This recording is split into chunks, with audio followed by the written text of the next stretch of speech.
Line it. Casting across the nation from the East Coast to the West, keeping you up to date on technology while enjoying a little whiskey on the side, with leading edge topics, along with special guests, to navigate technology in a segmented, stylized radio program. The information that will make you go, Pull up a seat, raise a glass with our hosts as we spend the next hour talking about technology for the common person. Welcome to TechTime Radio with Nathan Mumm. Well, welcome to Tech Time with Nathan Mumm, the show that makes you go, technology news of the week, the show for the everyday person, talking about technology, broadcasting across the nation with insightful segments on subjects weeks ahead of the mainstream media. We welcome our radio audience of 35 million listeners to an hour of insightful technology news. I'm Nathan Mumm, your host and technologist with over 30 years of technology expertise. Our co-host here, Mike Roday, is in studio. He's an award-winning author and a human behavior expert. Now, of course, we're live streaming during our show on 5 of the most popular platforms, including YouTube, Twitch.tv, X, Facebook, and LinkedIn. We encourage you to visit us online at techtimeradio.com and become a Patreon supporter by visiting us at patreon.com/techtimeradio. We are friends from different backgrounds, but we bring the best technology show possible weekly for our family, friends, and fans to enjoy. We're glad to have Odie, our producer, at the control panel today. Welcome, everyone. Let's start today's show. Now on today's show. All right, today on Tech Time with Nathan Mumm, we're winding back the clock and revisiting the lawsuit that silenced Napster, the platform that changed the music industry forever. In a cosmic twist, NASA has confirmed that debris from a space station made an unexpected house call in Florida. Meanwhile, Spotify is turning up the potential to introduce Music Pro, a new paid tier that will let users remix their favorite songs. Over in the realm of education, Meta is setting the stage to transport students and teachers into a new dimension with Quest VR headsets. However, they also have to navigate the complex web of data privacy, leading to the closure of threads in Turkey due to legal constraints. Then in our main feature, we unravel the complexities of phishing and scam emails and showcase how Windows Sandbox, that's right, if you got a Windows PC, listen today, or the Windows Sandbox can be your digital fortress against these threats. Now, stay tuned, of course, dear listeners, as we unravel the mystery and code of circuits and whiskey. Grab your VR headset, adjust that tinfoil hat, and join us on Tech Time Radio. We're getting ready to go. Mike, of course, we have your mesmerizing moment. It's going to be a pretty large topic we're going to talk about today, so we'll probably have a banter between all 4 of us in studio regarding that. Dang it. We have our technology fail of the week, and of course, our pick of the day whiskey tasting with our selected pick of the day getting 0, 1, or 2 thumbs up at the end of the show. Though, now we're going to move on to the latest headlines in the world of technology. Here are our top technology stories of the week. All right, Meta wants to put students and teachers in Quest VR headsets. Let's go to David Larson with more on this story. If Meta has its way, students will tour faraway museums, walk among dinosaurs, and view human intestines up close, all from the comfort of their classroom, using Quest Virtual Reality VR headsets. Nick Clegg, president of Global Affairs at Meta, said in an interview conducted remotely using Quest VR headsets, "We accept that it's going to take a long time, and we're not going to be making any money on this anytime soon. We're investing billions of dollars in constantly iterating on the technology, and teachers have been clamoring for such a product. Meta is searching for a killer app for its Quest headsets, which today are primarily used for gaming. Could it be education? Back to you guys in the studio." You know, that dude sounds like Casey Kasem. Does this sound Have like you Casey noticed Kasem? that? Okay, I did not notice that. Okay. This is Casey Kasem. Yeah, you remember Shaggy? Casey Wasn't he Kasem? Shaggy? He was also Shaggy. Okay, yeah. so here's what we got going on. You ever remember back in the 80s, there's this company called Apple, and they decided to And go this is how to- Apple did it. This is exactly how Apple became the computer of the educators, of the elite at the time, because what they did is they worked with educational school systems to bring the Apple II to the classroom, allowing every teacher to have an Apple II computer. If you signed up for it, they would just ship it to you for free, give you a disc. I remember playing Jungle Hunt on this. Our teacher, Mr. Juarez, had this set up. And so if you got done with your math quiz or you got done with your spelling quiz, then you could go in the back and if you're the first one there, you could choose your game. And man, my math quizzes never got so many zeros. I just would write 1, 2, 1, 2, 1, 2 down, turn that in so I could go and play Jungle Hunt. You saying that makes absolute sense. Your impulse control and your ability to not try to get to the goal instead of. Well, yeah. What do I need math for? Okay, what do you need math for? Who cares about that? All right. So last fall, Meta announced it was supplying VR equipment and resources to 15 U.S. universities to use, essentially training nurses, teaching languages, and helping businesses students learn soft skills like interviewing. Now, though, for this fall, they're making a huge switch to go for the students ages 13 and up.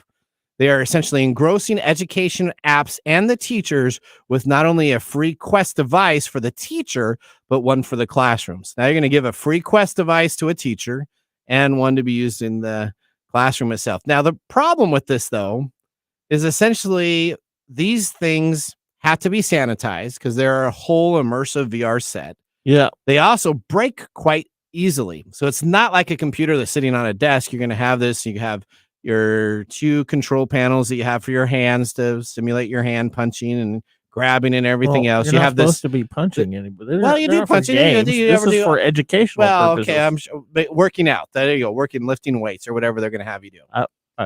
Okay, is that what they're going to use it for PE now? Well, okay. $15 million infrastructure costs.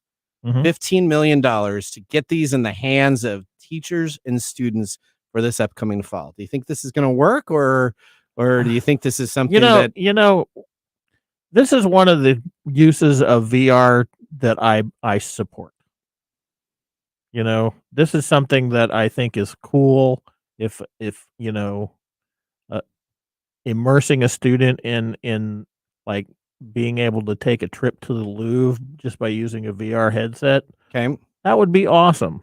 And how much I love dinosaurs, and that would be cool. As long as the stuff is properly done and it's not like a video game. Okay, so you're all about this, and I think this is a great idea. Okay, I think this is where I think this was probably a wise choice for Meta to make, because we all know that VR is really not catching on like they hoped. Yeah, but you know what? I actually think this has a chance, right? If you're gonna have all these devices, you spend all this time. I mean, because Meta's been in this space for 10 years. They've been trying to conquer this for 10 years, and they moved nowhere. They really haven't gone anywhere. And so Apple just came out with their new device, and they haven't thought about doing this at all. So is this a time where Meta actually beats Apple to what made them successful? If I was going to release this new device, although it's $3,000 a pop, which is probably why Apple doesn't want to give it away to the schools, versus $300 to $900 to make. I don't know. You know what I think Apple is. What's that? I think they're going to follow up on this a little later and be like, "Hey, you saw how well we did with the Apple in the classroom. How about the Apple VR headset?" Yeah. So maybe they'll be like, "Yeah," and then they throw all those ones away. Yeah, we know how devoted Apple people are. I mean, they are. I mean, once you get like an Apple device, and I like Apple device. So what do I have here in the studio? The Apple cult. You are part of the Apple cult. But I still like PCs too. I have a PC that I use, so I'm split between both. I like them both about the same. One does something a little bit better, in my opinion, and one does. Yeah, it depends on what you want to do with it. We both know that Apple is really good at the video editing, and stuff sound like that. and music. They have that market, but you know what they're not good at? Having 30 different apps that you need to use for different stuff on a PC, which is much better. Yep. All right. You know what? Things are falling from the sky, Chicken Little. What do we have on our next story? Okay. Well, imagine you're sitting at home. Okay. What do you do in the evening? You're playing video games or, eating dinner, and something comes crashing through your roof. I would be freaked out. Would you be freaked out? Well, yeah. If you were in Naples, Florida on Monday, that might have happened to you. Oh boy. a cylindrical object came crashing through the roof of a Florida home this was last month, not last Monday. Yeah, okay. And was identified as confirmed it on Monday, though. Yeah, it was confirmed on Monday that this is what it was a chunk of space junk. Oh, wow. That was discarded from the International Space Station. This is one of those things This is one of those things that we have feared since we have started putting, because you put stuff up there and it just turns into trash. And does anybody collect it and recycle it? It just goes across the atmosphere, right? It usually falls into the atmosphere and burns up, which was what this was expected to do. Uh-oh. So this was a metal support that was used to mount old batteries on a cargo pallet for disposal. The pallet itself was jettisoned from the space station in 2021, and the load was expected to burn up on entry into Earth's atmosphere. But this piece survived. Oh. This chunk of metal, it weighed 1.6 pounds or 0.7 kilograms and was 4 inches or 10 centimeters tall and roughly 1.5 inches or 4 centimeters wide in diameter. Homeowner Alejandro Otero told television station WINK at the time that he was on vacation when his son told him what had happened. He came home early to check on the house, found the object had ripped through the ceiling and torn up the flooring. That sucker had to be humming in there, right? Oh, yeah. We're talking about something that's falling at terminal velocity. So that's like 300 plus miles per hour. That's a lot. That's a lot. So okay. I don't know my math on that. So. I failed my math classes to play. Well, yeah, Jungle you were Hunt, playing, but I do know that was about 300 miles per hour. He basically said he was in complete disbelief, and was grateful that nobody was there to get hurt. But yeah, that it's happening now. Now all that space junk is coming. So there should be a recycling group that goes on out there and tries to pull all that, right? That's cost prohibitive. They're not going to be able to do that.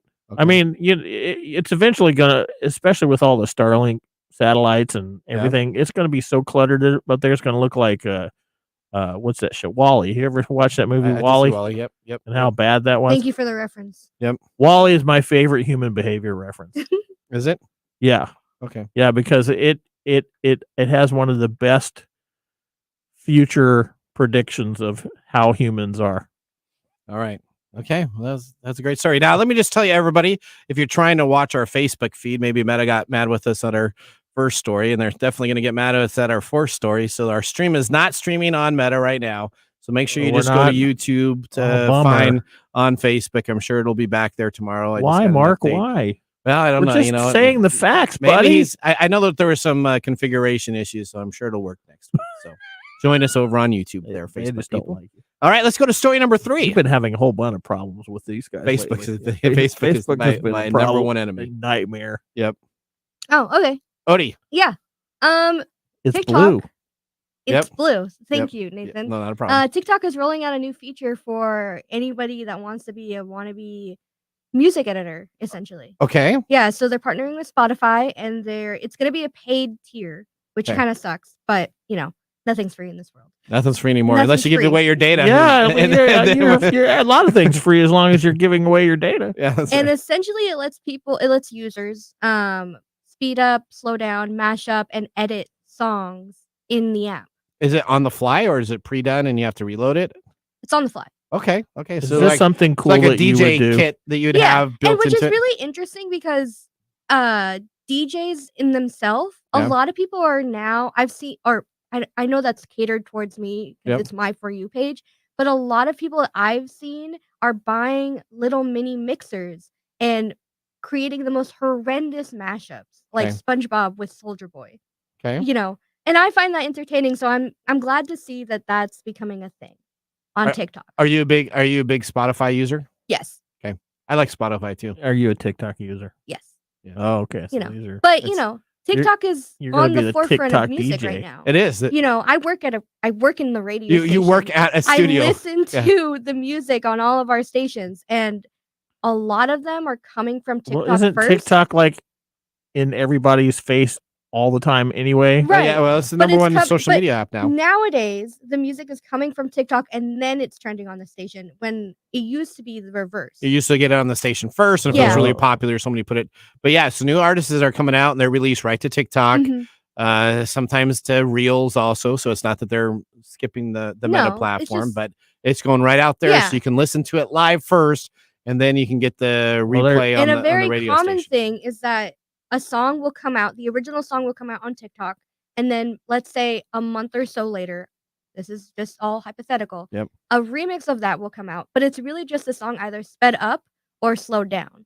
So now the fact that you can do that specifically on TikTok right then and there is just really quick. There you go. Yeah. There you go. I'm not going to be doing it. You're not going to be doing it. Come on, you're going to be mixing. It could be DJ Mike. I'll in the house on the main stage. That's right. DJ Mikey Mike. There you go. All right. That's right. DJ Mikey Mike. All right. Let's go to story number 4 now. Meta has to close Threads in Turkey to comply with an injunction prohibiting data sharing with Instagram. Let's go and take a look at our reporter on the story just breaking this week. Meta said on Monday that it plans to temporarily close Threads in Turkey on April 29th, in response to an interim injunction imposed by the Turkish Competition Authority last month over the way Meta shares data between Threads and Instagram. The Turkish Competition Authority, TCA, known as Rekabet Kurumu, noted on March 18th that its investigations found that Meta was abusing its dominant market position by combining the data of users who create Threads profiles with that of their Instagram account, without giving users the choice to opt in. This is the latest in a long line of regulatory battles Meta has faced in the European region. So, all right. So Meta is in trouble again. Meta's in trouble and again. They are complying with an injunction. So they're actually obeying the injunction, but they are spamming all their users. Over 100 Threads has amassed 130 million users. Essentially, all of those users are going to get this deal that says, we disagree with the interim order, but we believe in compliance with the Turkish legal requirements.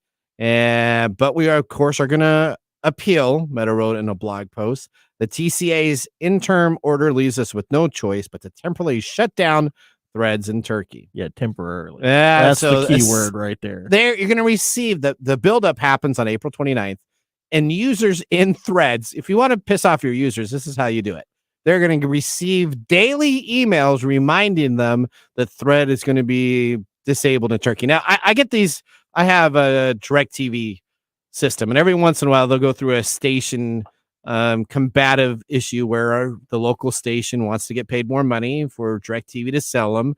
And you'll go to that station, and then they'll have this little reader bar that says our station will be temporarily removed if you don't call now. Somebody's flexing their power. Yeah, but how would you, as a user, get an email daily from Threads telling you that this is going to be taken care of? There's two things that happen. Either one, you call up and you complain to the Turkish government saying, why are you doing this? Yeah, that's or really two, you help. delete the freaking app because it's so darn annoying. That's what I would do. Yeah, that's exactly the wrong thing of what I would be doing here. Well, at least, of course, what Meta is doing. At least they're not Google, who was shutting off stuff in California. Yeah, because California is trying to get them to do stuff. Yeah, that was one of our stories that didn't quite make our top stories. That's a very interesting story that's going on there too. Well, you know what? That ends our stories for our top technology stories of the week. Moving on, we have our letter segment up next with a few different items for us to talk about in the studio. Each of us have one letter to read, and they're very tricky. There's a couple that really, one almost got me to click on a link that I shouldn't have. So we're going to break right now for a commercial. We will see this show hitting 88 miles per hour in our next segment. See you after this commercial break. This is Mark. And Greg. For Copiers Northwest. With a terrific offer. Called Printer Care Plus. It's simple. Buy HP printer cartridges from Copiers Northwest and we'll service your current printers for free. That sounds too good to be true. It's made possible due to our HP Copiers Northwest relationship. Copiers Northwest is an HP Platinum partner. One of only 2 in the entire Northwest. And now with Printer Care Plus, Copiers Northwest will provide free printer service. as long as they purchase genuine HP cartridges from Copiers Northwest. That's right. IT departments no longer have to service printers. Or fix paper jams with Printer Care Plus. They can focus on more strategic initiatives. And let our experienced technicians keep their HP printers up and running. Sounds like a love-love relationship for IT departments. Don't get too carried away. So how do they get more details on Printer Care Plus? Call Copiers Northwest today, 206-282-1200, or visit copiersnw.com. Copiers Northwest. New ideas, new solutions.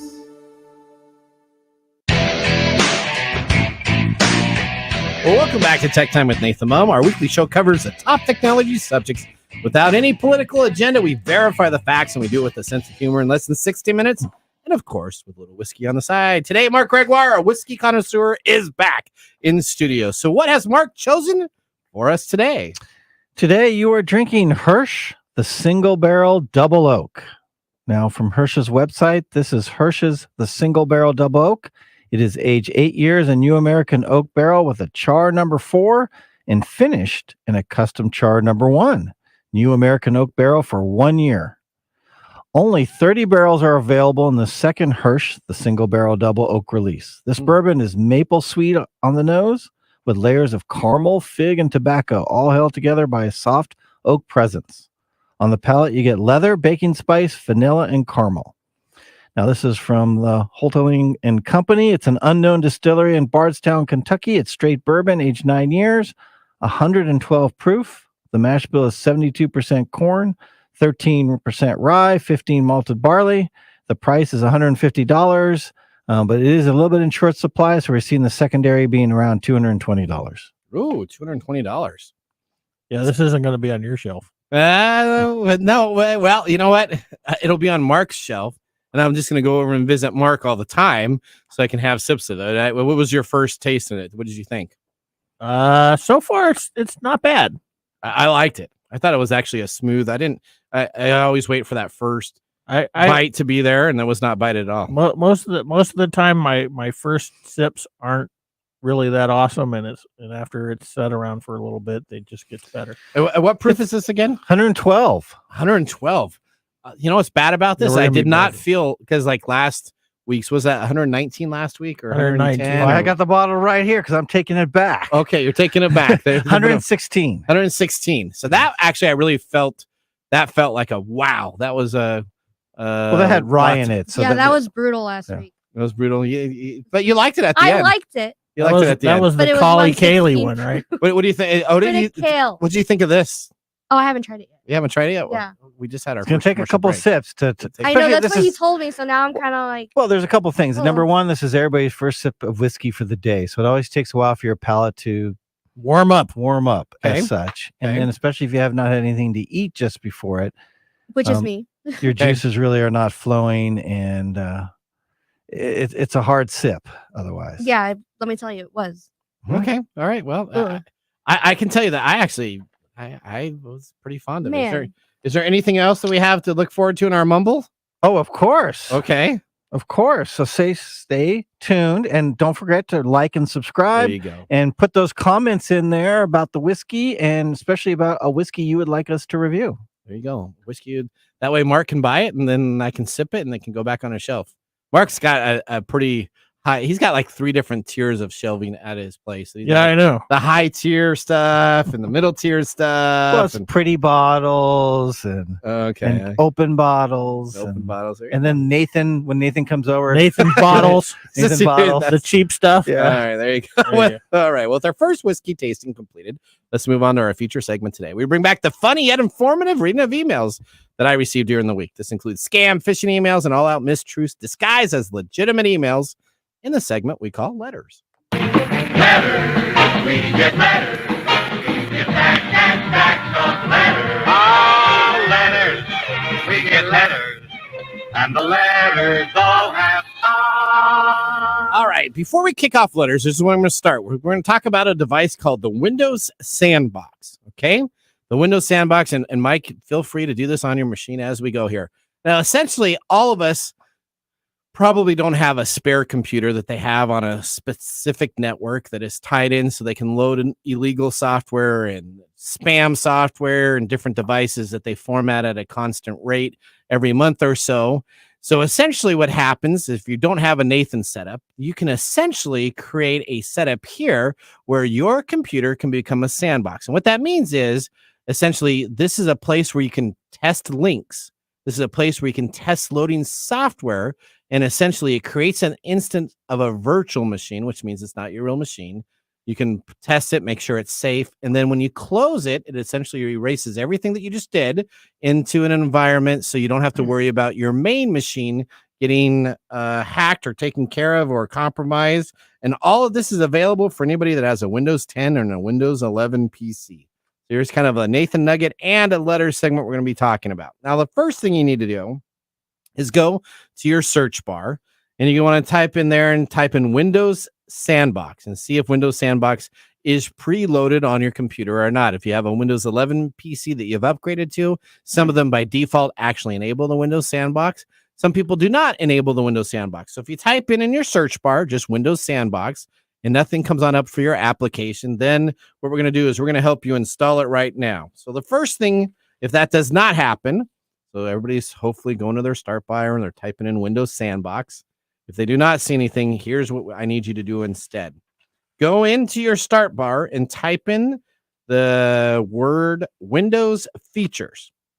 Now, this is essentially will open up the Windows features of your operating system in itself. And all you got to do is hit enter, and it will bring up a whole list of applications that you can load on your device itself. Windows 10, Windows 11, this is the internal components of your Windows system. So again, you typed in Windows feature. Now, if you scroll through there, you're going to see this thing that's called Windows Sandbox. You're going to want to put a little check next to the Windows Sandbox. This will essentially then start downloading applications onto your machine, or if they're already pre-cached on your machine, it will just download those automatically. And it takes about a minute or two to download the Windows Sandbox. It will then require you to do a reboot of your machine. And once you reboot your machine, you are now able to move into the Windows Sandbox environment. So did you find it, Mike? I don't have it on here. Keep on scrolling down. You take a look for Windows. I scrolled down the entire thing. I do not have Windows Sandbox. Windows, look in your operating system area there. This is an early version of Windows 10. It's an early version. Well, it should still absolutely be in there. Take a look for it under the features. You're going to take a look under the search box options. You'll have it. So once you do that, you're going to restart your machine itself. And then you're going to the start bar and you'll search for the Windows Sandbox. Now, this is essentially going to open up a window.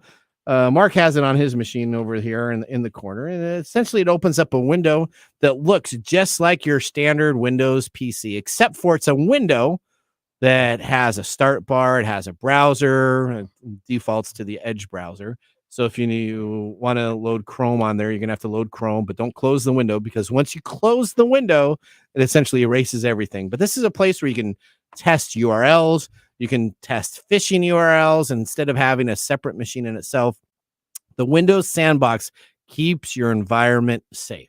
So does everybody understand that? Hopefully you got a little bit of a Nathan Nugget at the same time before we get into letters on how to use a Windows Sandbox. Now, Mark, I think you've been using it. Nathan Nugget. That's not a Nathan rant. There you go. So you have it on your machine. Do you like using the Windows Sandbox? I love it. You love absolutely love you. I use it all the time. Okay, so that way if you have a link that you don't know about or something that was in there, you can just drag and drop it. You can take your operating system, drag it into the window itself on that Windows Sandbox, see if it's legit, and see what happens. Yep. All right, let's have you start with our letter segment. What letter do we have here? Well, I got a letter from Best Buy. Okay. It was awesome. It's from Best Buy. It was valid email address. They're telling me I can save up to 50% on all these different specialty items and to click on the shop now. Okay. Do you know that Best Buy has been hacked not once, not twice? Within the last year, how many times do you think it's been hacked?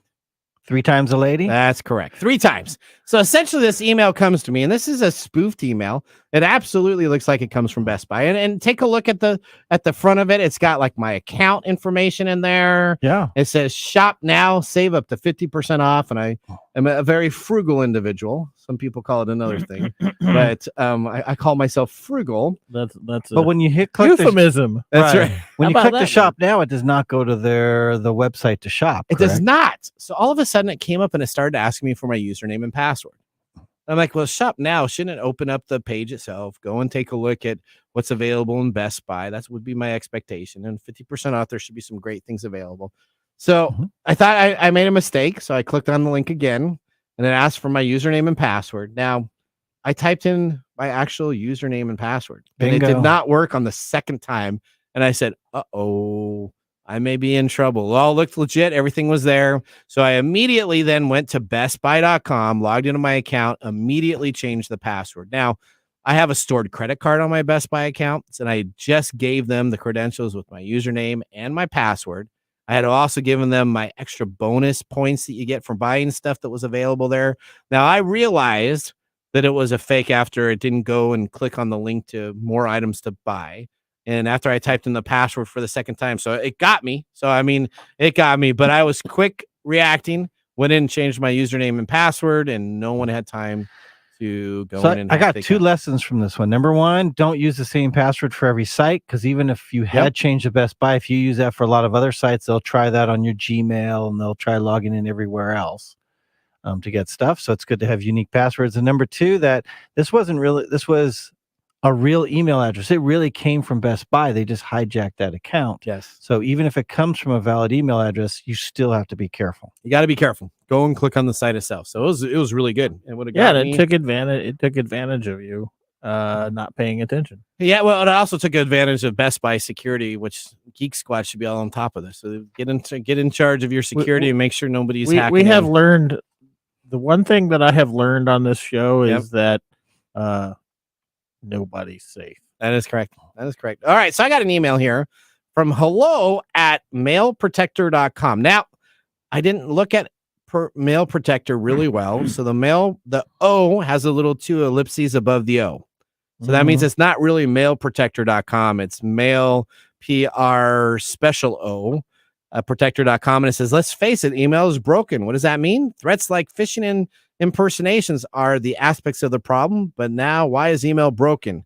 It essentially has a seminar that I can sign up to find out more. Come and learn about our zero trust approach to stop. Wow, that's so threats. meta.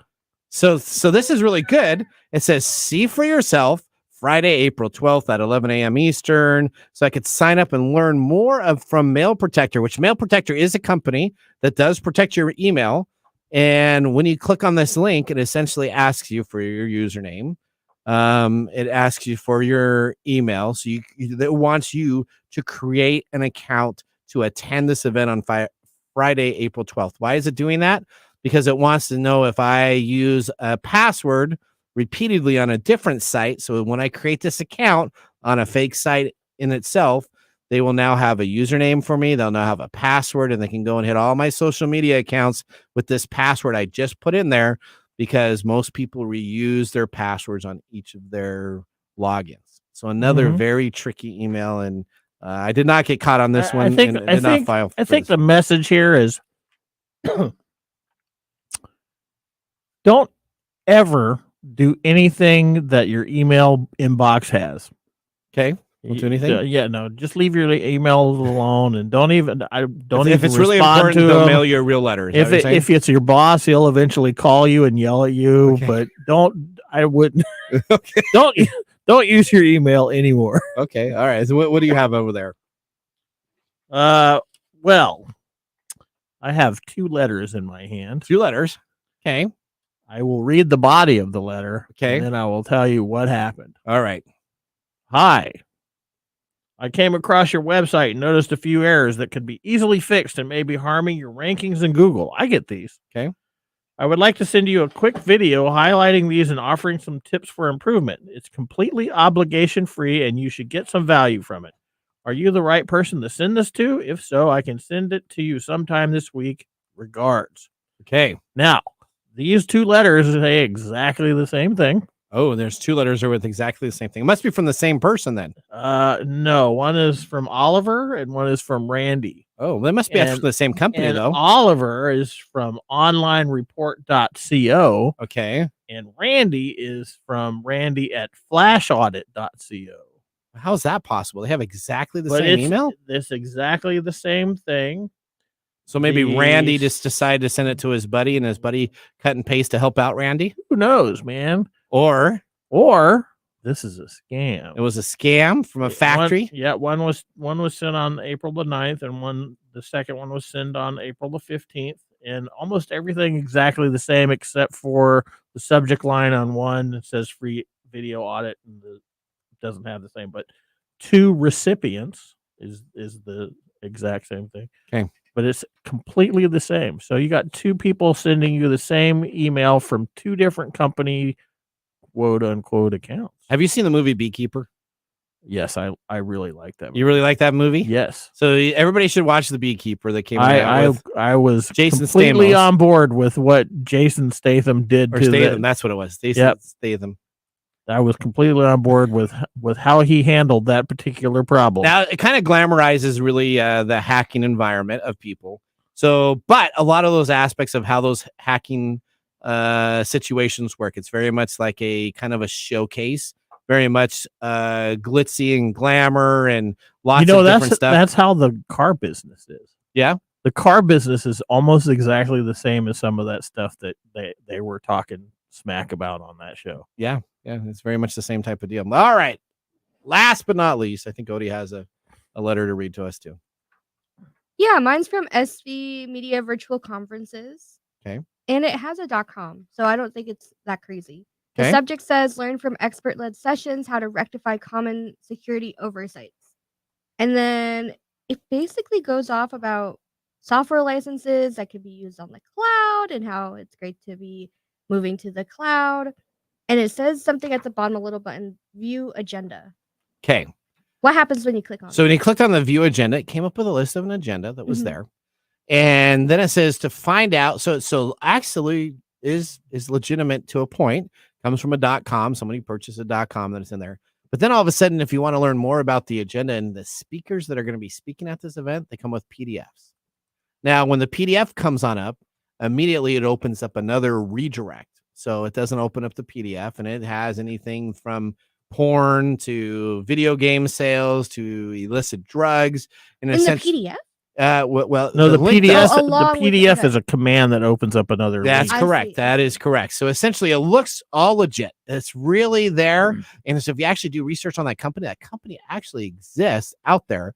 But each of their PDFs that they have for each of their speakers on their agenda essentially goes to a redirect and sends you spam information to click on before you open up the PDF. Is this a spoof site that's using them, or is this them using the technique? So I think this is a site that probably has free advertising that they got through some type of third party that they paid for to get clicks, because they have ads down at the bottom like you see on a Google ad type of deal. Right. But the redirect part of it, I don't know if the company even knows. I reached out to them that the company that they're using to create these agendas and have everything essentially redirects you first before it opens up that PDF file. I think we should send the beekeeper in. You should send the beekeeper. That's right. And have them take care of everything. Yeah, let's get Jason on that. Get on him that. with a big shark and just. Yeah, have you ever wham. opened up a website where like you click on a link and then all of a sudden something else pops up? And then Yes, every time I Yes, use those it. were very common in the 90s. those Screen were. grabber. So essentially, you would click on a stupid link and then suddenly like all these other pop-up windows Yep. would show up. it's kind of the same type of deal. So it's an inadvertent way. The company may not even know that they were paying for this service to host their files, and essentially that service was selling out to somebody to have each of those links. You know, Mike, you said it earlier. At this point, just throw away the whole computer. There's no point in No, having you it gotta in have there. a computer. Man. Now. it's The almost more yeah. that I just- think about it, like, Well, no, technology sucks. No, the best strategy. We've talked about it before. The best strategies of combating this stuff is print it all out. write stuff on a pencil pad. Yeah, Yeah, yeah, stuff because out. nobody Don't- can hack that. Go back don't- to analog. Yeah. Yeah. Carry a non-connected wallet with your cryptocurrency I in told it. my dad that. He's like, I don't remember these passwords. I'm like, well, the best way is just to write it and put Write it in it a safe down. place. He's like, how am I going to remember where to put it? I'm like, you're a lost cause at that point. Well, he should know You put because it right next to your should we know. used to tape it. We used to tape it on our drawer, our keyboard drawers. So it's really interesting because when someone comes on in to steal stuff from your house, they're not stealing your notebook pad. Not anymore. They're not anymore. They're going to be going for the television, your computer, and they're jetting out. In the safe. No. What? No, they I don't even think they go for the big stuff anymore. They don't go for the No, big when I first moved here, I got hit. Okay. And they took all the small stuff. Okay. They take your watches laptops. and They took laptops, jewelry, music instruments, and everything weapons. That you can as a resale It has value to be on. quick in, quick out. You have to be able to sell it at a pawn shop. The police actually caught the person, and their car was full of stuff that they had BNR'd. Oh, okay. All right. Well, guys, that ends our letter segment. Up next, we have This Week in Technology. So now would be a great time to enjoy a little whiskey on the side, as we're going to be doing so during the break. You're listening to Tech Time Radio with Nathan Mumm. See you in a few minutes. Join the fun and grab tickets to GeekFest West, the 3-day Geek Festival extravaganza of fun and entertainment that will take place on the third weekend in July. Learn more at geekfest.com. GeekFest will feature diverse activities, including a film festival, vendor hall, street fair, outdoor music festival, cosmic cosplay, and video game tournaments. Join us at GeekFest West, the ultimate celebration of geek culture. To learn more, visit geekfest.com. That is geekfest.com. And now, let's look back at this week in technology. All right. Are you ready to look back into This Week in Technology, Mike? Yeah. Let's do it. Always. All right. April 13th, 2000. The lawsuit that kills Napster. This heavy metal group, have you ever heard of Metallica? Yep. Decides to sue Napster, alleging copyright infringement and racketeering. The lawsuit, later joined by Dr. Dre, as well as other lawsuits from the RIAA, eventually caused the original Napster service to shut down and file bankruptcy. However, the Pandora's box that Napster opened could not be closed, and digital distribution changed the music industry forever. As for Metallica, their reputation was tarnished a bit for some time by this move. Ironically, Metallica owned much of their early popularity to the spread of unauthorized copies of their early albums. As the heavy metal genre in general, Metallica in particular did not get much airplay at the time. It was reported that Metallica quietly encouraged the free spread of their music in the early 80s. Therefore, many viewed Metallica's action against Napster as hypocritical and greedy. Well, yeah. So Metallica, if you're not making money and you're shipping out free copies, so you're sending out that's little a little different. tapes, and all of a sudden a big deal. But then all of a sudden Napster gets there, and then Metallica's a big deal. And so then now, they're losing money. See, there is a difference there. But are you really losing money? So yeah. I downloaded thousands and thousands of songs when Napster was up. Yeah, and you took money away from those creators. Really? Yeah. Yes. Really? Because I can listen to those were, on the they radio. did not get paid. So when an artist has a song that gets played on the radio, they make a royalty off of that. But what if I liked a whole bunch of albums that I did not know about, and then I went out and I actually ended up purchasing CDs and still some. That's another argument. Helping in the end, but in the beginning, you're more of a threat than anything. It's still piracy. Yeah. It's which digital is piracy. not a victimless crime. That's correct. I see that in every single movie I watch or DVD. I get you. Yep, the FBI is coming for you. I get you. Now, did you download stuff from Napster? Because I did. I just said no, I did not. Okay. No. Odie, you weren't probably even born then, were you? No, but I had another thing that like YouTube to MP3 stuff. Okay, YouTube to MP3. So I was guilty of that. How is a 12-year-old going to get money? When iTunes was around? You know what? I don't know. I remember taking digital tapes the whole thing blurred a bunch of lines. And selling those to people in school. Who would sell it? Are you serious? Yeah. See, this is the difference between me and you. There When you I go. would do stuff like that, I would give it to a girl. Oh, wow. You do a mixtape, you give it to a girl but that you you're like. getting it for affection. Yeah. You're not doing it. No, I'm not trying to get money off it. He's over here hawking stuff on the corner. Yeah, Right, I was much more. You're a little upfront. dealer. I wasn't trying to get a love life out of it. I was you were trying to get money. $5. There You were trying to make money on it. Okay, well, that was This Week in Technology. If you ever wanted to watch Tech Time history with over 200 weekly broadcasts spanning 4+ years of video, podcasts, and blog information, you can visit us at techtimeradio.com. To watch our older shows, now we're going to take a commercial break. When we return, we have the Mark Mumble Whiskey Review. See you after this. Hello, my name is Arthur, and my life's work is connecting people with coffee. Story Coffee is a small batch specialty coffee company that uses technology to connect people to each product resource, which allows farmers to unlock their economic freedom. Try our Medium Roast Founder Series coffee, which is an exotic bourbon variety that is smooth, fresh, and elegant at storycoffee.com. That's STORI coffee.com. Today you can get your first bag free when you subscribe at storycoffee.com with code TechTime. That's STORI coffee.com. The segment we've been waiting all week for. Mark's Whiskey Mumble. All right, gentlemen. I have been waiting all week, actually 2 weeks, to get back in the studio to chat with you guys and talk about today, April 16th. What is April 16th? This should be National I Drank Everything in My Liquor Cabinet Day, because yesterday was tax day. Yeah, tax day was, so today should be National Relax Day. That's what it should be. Tax day and National Relax Day. It's kind of related. You guys are close. Are we close? Wow. Dun, dun, dun, dun. Okay. It is National Bean Counter Day. Oh, okay. How okay. Count those beans. How is that relaxing? It's That's not for that's an That's accounting. not- accountants it's are National relaxing. Accounting Day because the accountants all get a Yes. vacation. So Yeah, this okay. day is specially set aside to give accountants and other financial experts, collectively called bean counters, their much-deserved break in honor for all that important work they do for the benefit of their clients. Yeah, My my accountant doesn't know my that. accountant delayed we got ours in time and then she delayed it. So. My So sweet. accountant is still working on it. What I a know. bunch of whiners. Well, thanks to all you bean counters out there, because many people have their finances in orders because of you. That's right. Right. I do like my accountant. All right. Okay. All right. So let's I talk don't about know mine. I let's just talk use about a our firm. whiskey now. Okay. So the very first Hirsch bottle was distilled in 1974 in Pennsylvania by A.H. Hirsch.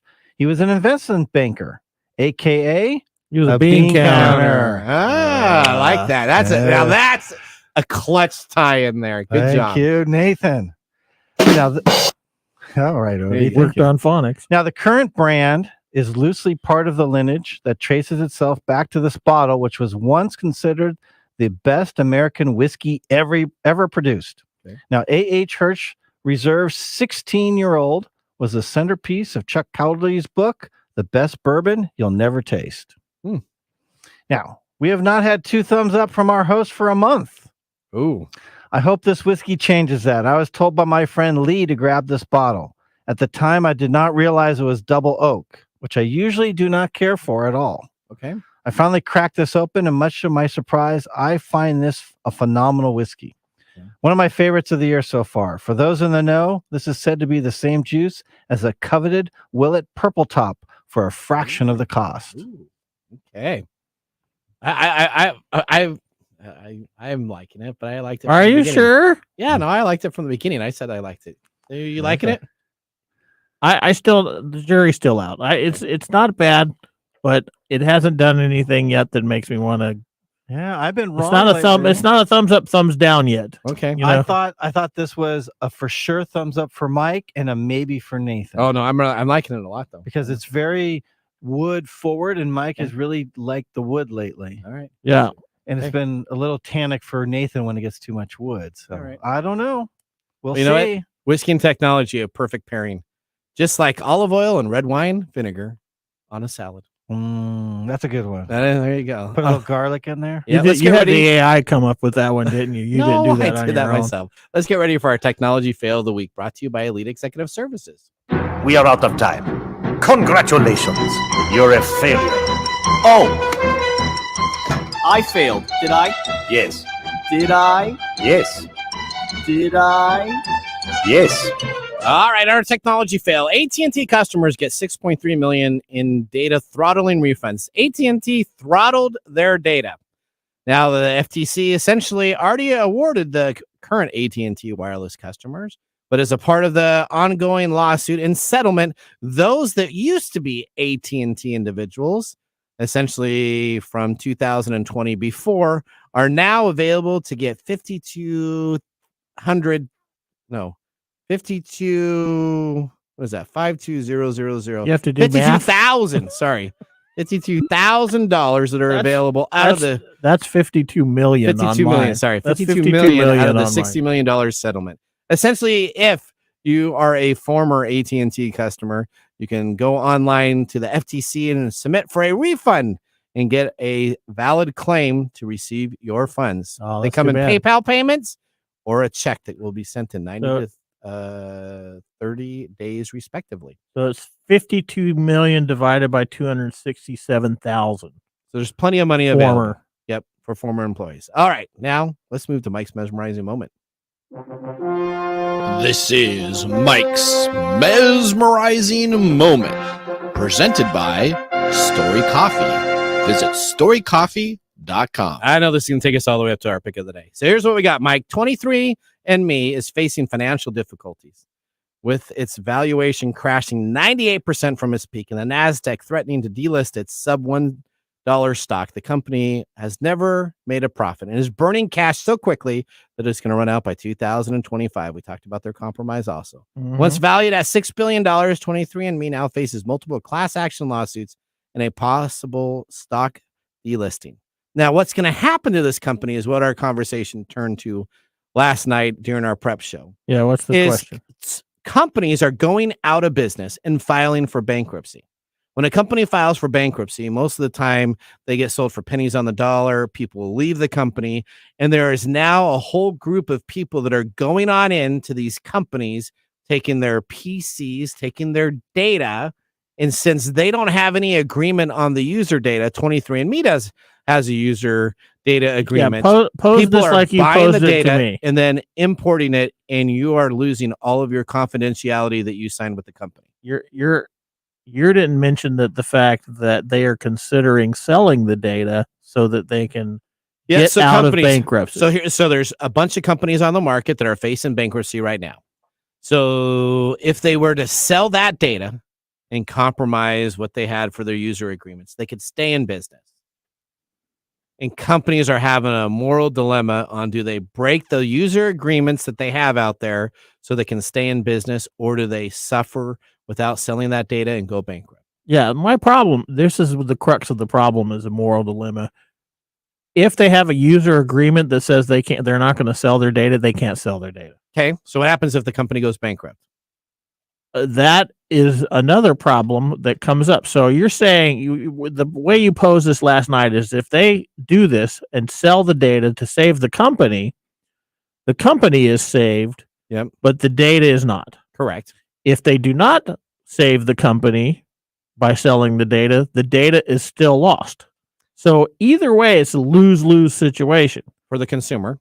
And my problem is that whoever is the judge in this matter, or who's ever can regulate this, that should be taken off the table completely. But it's not. The data should not be a part of the settlement as so here's what happens to a company. They go bankrupt. They have all their computers laying there. Somebody comes on up as a wholesaler, buys all of their hardware, then decides to go in and farm that data. This is now, there are companies across the nation that are specifically going on in for bankruptcy to buy companies, to grab the data, export that, and then they never have the user agreement, so they can sell that data. It doesn't matter. The problem is that either way, the data is gone. The question is, does 23andMe survive? And now that they've compromised their quote unquote ethics, which I have a problem with corporate, because corporations and ethics are not very good bedfellows. Okay. If 23andMe sells the data and goes against their own user agreement, they are telling you straight to your face that they don't care. And so if they survive, are they really going to survive in the long run? Probably not. Because who's going to trust them that after that? So if they choose not to sell the data, I think it's clear that they should honor the agreement. And let a wholesaler because the data is going to be lost anyway. Okay. The data is going to be lost anyway. Mark, did you have a comment there? No, I was gonna. I'm agreeing with Mike on this one. Either way, the consumer is in trouble because if they sell the data, their data is being sold even though they're promised not to. And if it goes to bankruptcy court and they don't, it becomes an asset and nobody's going to protect that. And that's the problem. That's the real problem. The problem isn't whether or not they're going to sell the data and save the company, or the problem is that nobody's protecting that data outside of the system. That's correct. That's the real problem. All right, let's go to our pick of the day here. We are running out of time. I haven't even finished. You haven't And finished now yours? our pick of the day you for haven't our either. whiskey In fact, you got more than I do. Let's see what That's who was bubbles so to the busy top. talking. All right, so I'm going to give this a thumbs up. Absolutely, I liked it from the beginning. Mike, I will give it a thumbs up. Okay, Odie, what'd you think? I'll give it a thumbs up as well. Okay, Unanimous thumbs up. There you for go. Hirsch's, the single barrel double oak straight bourbon, 9 years, 112 proof. $150 MSRP, though you do see the sticker on it. I got it for a little bit less than You MSRP. did. Way to go. That's a value. Just Yeah. don't click on too many He values. got You a get smuggling yourself in ring. No, that was legit purchase. that wasn't his underground It's little. underground whiskey. Yeah, he's got his own little cronies that are all there grabbing their little whiskey, selling it. Okay, well, we want to thank everybody. It was an honor. Did to you be call the that host the of today's brown show. market? That's a brown market. The brown Oh, market. the that's brown pretty good. market. Yeah. All right. If you enjoyed the show, make sure you give us a 5-star review on any podcast service you listen to us. Remember, the science of tomorrow starts with the technology of today. We'll see you next week. Later.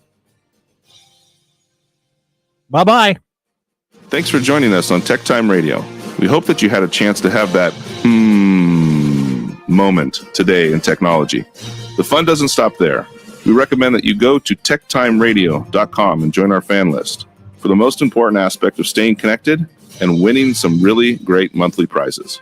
We also have a few other ways to stay connected, including subscribing to our podcast on any podcast service, from Apple to Google and everything in between. We're also on YouTube, so check us out on youtube.com/techtimeradio, all one word. We hope you enjoyed the show as much as we did making it for you. From all of us at TechTime Radio, remember, mum's the word. Have a safe and fantastic week.